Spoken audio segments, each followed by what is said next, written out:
माँ लक्ष्मी का हाथ हो, सरस्वती का साथ हो, गणेश का निवास हो और माँ दुर्गा के आशीर्वाद से आपके जीवन में प्रकाश ही प्रकाश हो। अभय केसरी न्यूज चैनल की तरफ से समस्त क्षेत्रवासियों, प्रदेशवासियों, देशवासियों एवं पत्रकार भाइयों को दीपावली, गोवर्धन व भाई दूज की शुभकामनाएं। Prayagraj Allahabad high court bar association के पूर्व अध्यक्ष अशोक सिंह के चचेरे भतीजे 54 वर्षीय पत्रकार लक्ष्मी नारायण सिंह उर्फ पप्पू की चापड़ मारकर हत्या कर दी। गुरुवार रात सिविल साइंस में पत्थर गिरजाघर के पास हुई वारदात से सनसनी फैल गई। पुलिस ने कुछ ही देर में आरोपी विशाल की घेराबंदी की तो उसने फायर छोड़ दिया। पुलिस की जवाबी फायरिंग में आरोपित को चारों गोली लगी। उसे एसआरएन अस्पताल में भर्ती कराया गया है। प्रारंभिक जांच में पता चला है कि एक दिन पहले पप्पू के दोस्त साहिल की मां से विशाल की किसी बात को लेकर झगड़ा हुआ था। तब पप्पू ने साथ ही साहिल का पक्ष लेते हुए बीच बचाव किया। इसी विवाद को हत्याकांड से जोड़कर देखा जा रहा है। चाचा को फोन करके वहां बचा लीजिए। इलाहाबाद हाईकोर्ट बार एसोसिएशन के पूर्व अध्यक्ष अशोक सिंह ने बताया कि गुरुवार रात उनके पास चचेरे भतीजे का फोन आया। उस वक्त वहां एक डॉक्टर के पास थे। पप्पू ने फोन पर कहा कि चाचा बचा लीजिए। यह सुनकर वह परेशान हो गए और फिर पुलिस को जानकारी दी।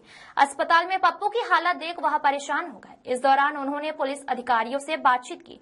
उन्हें बताया गया कि आरोपित के बारे में पता चल गया है और जल्द ही पकड़ लिया जाएगा। पूर्व अध्यक्ष के साथ अधिवक्ता जरार अहमद समेत अन्य लोग भी रहे, जिन्होंने घटना पर नाराजगी जताते हुए कड़ी कार्रवाई की मांग की। अब ये है मेरा चचेरा भतीजा है, आपके पत्रकारिता से जुड़ा हुआ है।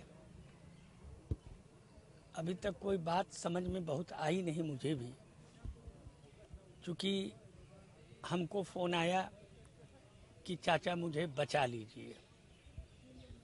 उस दरमियान मैं डॉक्टर यूबी यादव साहब के यहाँ बैठा था।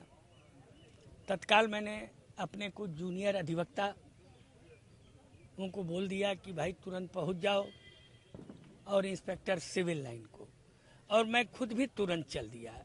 मैं आज ही आधे रास्ते था, तब तक हमारे जूनियर अधिवक्ताओं ने बताया कि हालत बहुत गंभीर है, कम से कम 25-30 चाकू मारे गए हैं। गाड़ी में लाद के हम लोग स्वरूप रानी हॉस्पिटल लाए हैं। पुलिस भी साथ थी। अब अभी तो पुलिस भी कुछ भी बताने में, जैसा आपने देखा पुलिस कमिश्नर अजय पाल शर्मा भी मौजूद थे। अभी क्या हालत है? मेरे ख्याल से तो आप जीरो ही समझिए। अब क्या लगता है जब तक ऑफिशियल, जिस तरह से पत्रकार सुरक्षित नहीं है, लगातार जिस तरीके से प्रयागराज में घटनाएं हो रही हैं, पत्रकार भी सुरक्षित नहीं है। बिल्कुल मैं इस चीज को एकदम गलत मानता हूं कि पुलिस प्रशासन कम से कम इस बात की, पत्रकार, अधिवक्ता, इस टाइप के लोग के ऊपर अगर हमला होता है और इस तरह से, आप जान के रखिए कम से कम 25-30 बांका जो होता है चापड़, उससे काटा है। पूरा फुटेज देख लीजिए। उसके बस्ते में आपका ये कैमरा जो आप लिए हुए हैं ये भी है, मोबाइल्स हैं। क्या भतीजे ने कभी कोई विवाद, किसी तरह की कोई रंजिश बताई थी? नहीं, कोई रंजिश तो नहीं बताई अब तक। केवल आज, मतलब ऐसे तो उसकी कोई रंजिश हमें लगता नहीं है। बाकी उनकी क्या है, उसका बच्चा है, एकदम छोटा सा है अभी, और एक पत्नी है।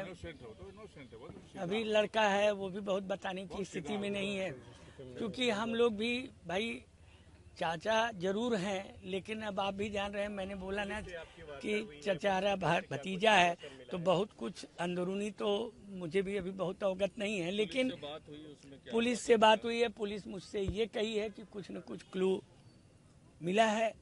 हम लोग तत्काल रवाना हो रहे हैं। ये बात कह के इंस्पेक्टर और एसीपी गए हैं।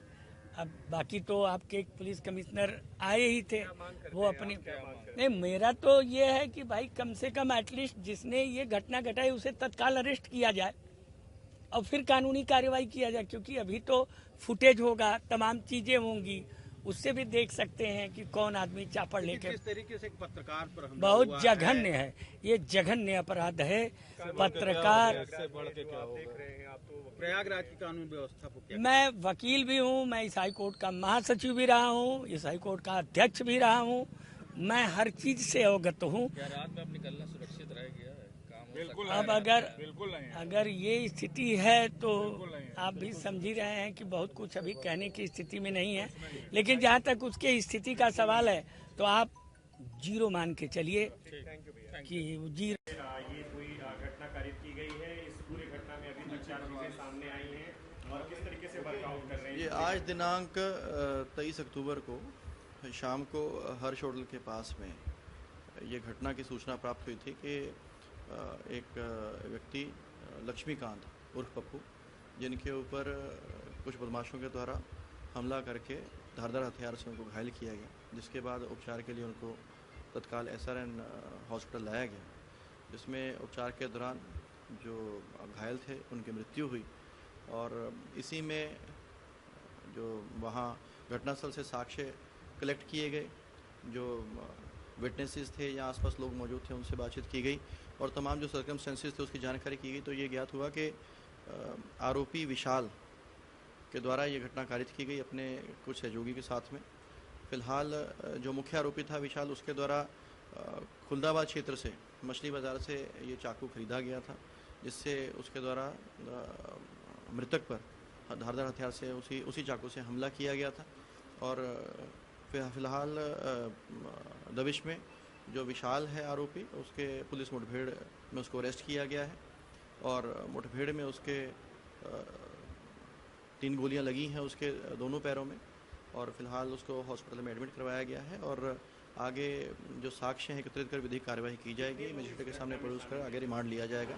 इसमें अभी तक जो है एक जो मुख्य आरोपी है विशाल की शामिल होने की बात सामने आई है, उसके एक और सहयोगी की भी शामिल होने की बात सामने आई है, जिसके संबंध में पुलिस टीम के द्वारा दबिश दी जा रही है। और इसमें 2 और भी जो सस्पेक्ट हैं उनको भी अभी फ़िलहाल कस्टडी में लेकर के उनसे पूछताछ की जा रही है। और ये जानकारी हुई है कि पिछले दिन जो मृतक हैं उनका और जो आरोपी हैं उनके बीच में किसी बात को लेकर विवाद हुआ था, जिस चीज़ की अभी जानकारी ये मतलब अभी तक ये प्राइमा फेसी इन्फॉर्मेशन है।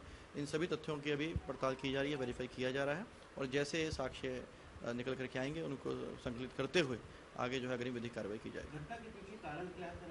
जैसे कि मैंने बताया कि एक दिन पहले इनका किसी बात को लेकर के झगड़ा हुआ था, किस बात को लेकर के झगड़ा हुआ था उसकी जानकारी की जा रही है, बट ये कंफर्म हुआ है कि इनकी आपस में काफ़ी ज़्यादा कहासुनी हुई है और फिर आज वहाँ पे ये घटना विशाल के द्वारा ये कारित की गई है अपने सहयोगी के साथ।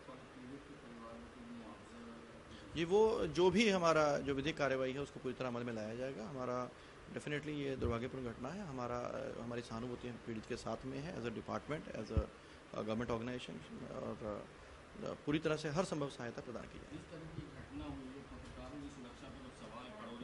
देखिए पूरी तरह से दिन रात पुलिस विभाग के द्वारा दिन रात एक करके यहाँ इंश्योर किया जा रहा है कि सभी जो जनपदवासी हैं उनको सुरक्षित माहौल मिले और अगर किसी के द्वारा कोई भी अपनी सीमा का अतिक्रमण करेगा, कानून व्यवस्था के साथ में छेड़छाड़ करने की कोशिश करेगा तो डेफिनेटली उसके विरुद्ध सख्त से सख्त कार्रवाई की जाएगी।